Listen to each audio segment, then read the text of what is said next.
Hi friends, ഇന്ന് നമ്മൾ ഉണ്ടാക്കാൻ പോകുന്നത് പിസ്സയാണ്. അപ്പോൾ പിസ്സ മിക്കവരും പുറത്ത് പോയിട്ടാണ് കഴിക്കാറല്ലേ. അപ്പോൾ ഇന്ന് നമുക്ക് പിസ്സ എങ്ങനെയാണ് വീട്ടിലുണ്ടാക്കാമെന്ന് നോക്കാം. അപ്പോൾ ആദ്യം തന്നെ നമുക്ക് പിസ്സ ബേസ് ഉണ്ടാക്കുകയാണ് വേണ്ടത്. അപ്പോൾ അതിനായിട്ട് ഞാൻ ഇവിടെ അത്യാവശ്യം കുഴയ്ക്കാൻ പറ്റുന്നൊരു പാത്രമാണ് ഇവിടെ എടുത്തിരിക്കുന്നത്. അപ്പോൾ നമുക്ക് ഇതിലേക്ക് കുറച്ച് ചൂടുവെള്ളം ഒഴിച്ച് കൊടുക്കാം. ചൂടുവെള്ളം എന്ന് പറയുമ്പോൾ ഒരുപാട് ചൂട് വേണ്ട, ചെറിയൊരു ചൂട് മതി.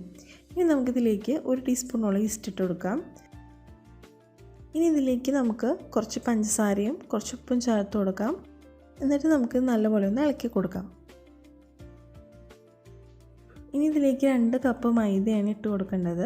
അപ്പോൾ ഇത് മൈദ ഇട്ട് കൊടുത്തതിന് ശേഷം നമുക്ക് നല്ലപോലെ ഒന്ന് കുഴച്ചെടുക്കണം.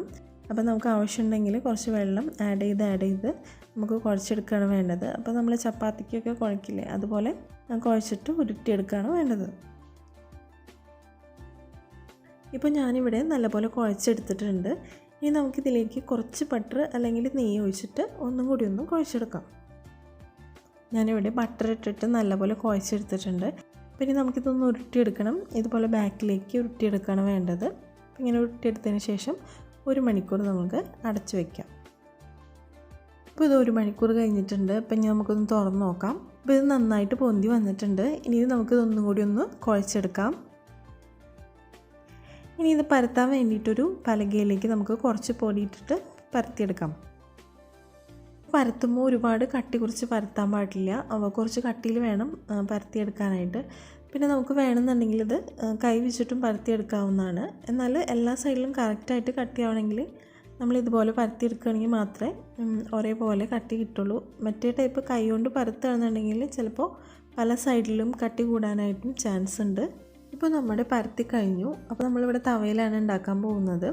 അപ്പോൾ പിസ്സ ഉണ്ടാക്കാനായിട്ട് നിങ്ങൾ ഉദ്ദേശിക്കുന്ന പാത്രം ഏതാണെന്ന് വെച്ചാൽ ആ പാത്രത്തിലേക്ക് നമുക്ക് വെച്ച് കൊടുക്കാം. ഇനി ഇതിൻ്റെ സൈഡിൽ നമുക്ക് ഇങ്ങനെയൊന്ന് മടക്കി കൊടുക്കാം. എന്നിട്ട് നമുക്ക് ഒരു ഫോർക്ക് ഉപയോഗിച്ചിട്ട് ഇങ്ങനെ നമുക്ക് എല്ലായിടത്തൊരു കുത്തു പോലെ ഇങ്ങനെ ഇട്ട് കൊടുക്കാം. അപ്പോൾ എല്ലാ സൈഡിലും ഒരേപോലെ പൊങ്ങാൻ വേണ്ടിയിട്ടാണ് നമ്മളിങ്ങനെ ചെയ്യുന്നത്.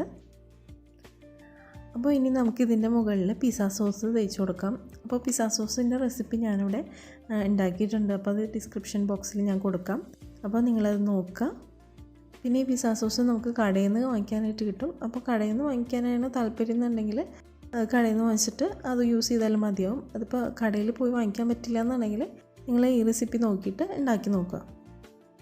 ഇനി നമുക്കിതിൻ്റെ മുകളിലേക്ക് വെജിറ്റബിൾസ് വെച്ച് കൊടുക്കാം.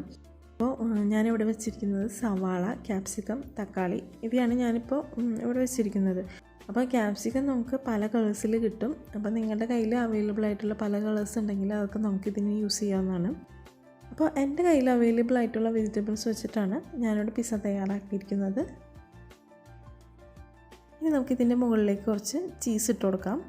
അപ്പോൾ നമ്മളുടെ പിസ്സ വളരെ സിമ്പിളായിട്ടാണ് ഞാനിവിടെ ഉണ്ടാക്കുന്നത്. അതുകൊണ്ട് ഞാൻ അധികം ഐറ്റംസ് ഒന്നും ആഡ് ചെയ്യുന്നില്ല. കാരണം നമ്മുടെ വീട്ടിൽ അവൈലബിൾ ആയിട്ടുള്ള കുറച്ച് ഐറ്റംസ് മാത്രം വെച്ചിട്ടാണ് ഞാനിപ്പോൾ ഉണ്ടാക്കുന്നത്. ഇപ്പോൾ നിങ്ങൾക്ക് വേണമെന്നുണ്ടെങ്കിൽ ഒലീവ്സ് അങ്ങനെയൊക്കെ ആഡ് ചെയ്യാവുന്നതാണ്. ഇനി നമുക്കിതൊരു 10-15 മിനിറ്റ് സിമ്മിലിട്ടിട്ട് മൂടി വെച്ച് വേവിക്കാനായിട്ട് വയ്ക്കാം. ഇപ്പോൾ ഇതൊരു 15 മിനിറ്റ് കഴിഞ്ഞിട്ടുണ്ട്. അപ്പോൾ നമ്മുടെ പിസ്സ റെഡി ആയിട്ടുണ്ട്. അപ്പോൾ പുറത്തുനിന്നൊക്കെ പിസ്സ വാങ്ങിക്കുന്നുണ്ടെങ്കിൽ നമുക്ക് നല്ല റേറ്റ് ആകും. അപ്പോൾ നമുക്ക് കുറഞ്ഞ ചിലവിൽ തന്നെ വീട്ടിൽ തന്നെ പിസ്സ ഇങ്ങനെ നമുക്ക് തയ്യാറാക്കിയെടുക്കാം. അപ്പോൾ എല്ലാവരും ഇതൊന്ന് ട്രൈ ചെയ്ത് നോക്കുക. അപ്പോൾ വീഡിയോ ഇഷ്ടപ്പെട്ടാൽ ലൈക്ക് ചെയ്യുക, കമൻറ്റ് ചെയ്യുക. കൂടുതൽ വീഡിയോസ് കാണാനായിട്ട് സബ്സ്ക്രൈബ് ചെയ്തിട്ടില്ലെങ്കിൽ സബ്സ്ക്രൈബും കൂടി ചെയ്യുക. അപ്പോൾ നമുക്ക് നെക്സ്റ്റ് ഒരു വീഡിയോയിൽ കാണുന്നവരെ ബൈ.